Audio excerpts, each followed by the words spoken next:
So I'd just like to talk about surveys during M&A integration. So quite regularly, larger companies have surveys around how people are feeling. Let's talk about employees or colleagues. And those might have 50, 100, 150 questions. That might be the whole company or a sample of the company. That might be done once a year. So if I think about some of these surveys that are going on, is to try and understand how our people are feeling about their work, about their position, about customers, all sorts of things. A pulse survey might be thought of as a smaller survey to keep our finger on the pulse, and quite regularly companies do these as smaller surveys. And so instead of surveying the whole company, let's pretend I got 100,000 employees, I might not survey all of the employees with the full survey of 100 questions. We might do certain smaller surveys. Here's an example with 14 questions. And maybe once a year or twice a year, we do various different departments or different parts of the company.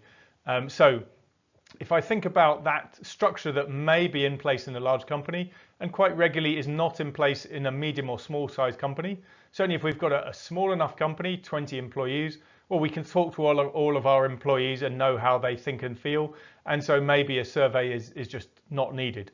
As we get to larger companies, we don't know everybody. This starts to become an interesting tool.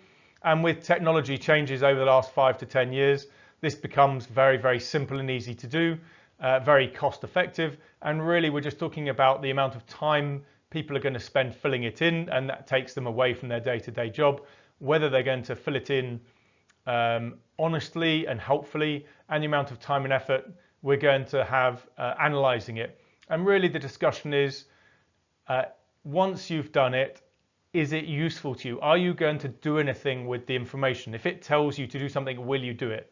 And if the answer is we're not actually going to do anything with the data, then I would say let's not bother because it's a waste of time. So let's have that discussion up front. What are the questions going to be? And then what might the answers be? And if we get answers, whatever they might be, are we going to utilize that information? So just thinking about how cost effective this is. I'm not suggesting we shouldn't do that. I think this is very useful and helpful.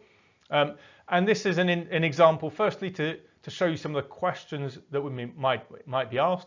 In this example, it was particularly helpful. The company in question actually already did a pulse survey with about 10 questions. And they randomly did samples every month of their company going across different divisions and countries. And so they actually had information going back quite a few years on what the answers were from this, and then also tying that together with other factors that you know about the people, because you can do this anonymously, but you can also do this where you have an understanding of who's filled it in, and then understand, if you've been doing this for 5 or 10 years, you can understand out of those people who left, who got promoted, who did well. And so there's a whole slew of information that you have in your company to go alongside this can be useful. So once we have that information, we can then add on some integration questions and make this particularly useful to compare with old data we have. Now, the majority of companies won't have been doing this, so this is a start from scratch. So we're going to come up with our questions, 10, 12, 14, whatever's quick and appropriate, whatever you think is the right number. Some companies now do this with 6 questions very quickly. But what is the cadence we're going to do this with? So will we do this quarterly? Will we do this monthly with a random sample? Really depends on what departments we've got and when we're doing. So if we think about a 1 to 2 year change program, integration program, obviously some of those changes will be coming in year 2. If I think about a finance integration around the IT system, in some instances that's month 16 to 18 in our integration program. Obviously we can do it much quicker, but we can do a pulse survey every quarter to our finance people, and during the first year there's no changes. So we've got some base data that's then useful as we go into that change period, and we can do pulse surveys just before and just after, a month before, a month after the change, and really understand how it's affecting people, knowing that the change curve I've done another video on the change curve, so we know how we're going to send people through that emotional roller coaster of the change. And so we can expect what is going to happen with our survey and then decide whether it's useful or not having it at certain periods of time. So would I do a survey 5 days before a change and 5 days afterwards? Probably not. I know how the survey will be interpreted and answered. But would I do it 6 or 8 weeks before we do the change? And then we go through our change and the communications and the things that we do to get people through the change. Would I do it perhaps 6 or 8 weeks after the change, and then that's 2 months after the change and maybe 6 months after change, so I can see that I've got people through that change curve. And that will depend on the timing of our plans, our integration plans, our change, and how we plan to get people through that, and then doing the survey alongside that so we can see people are through that and happy again.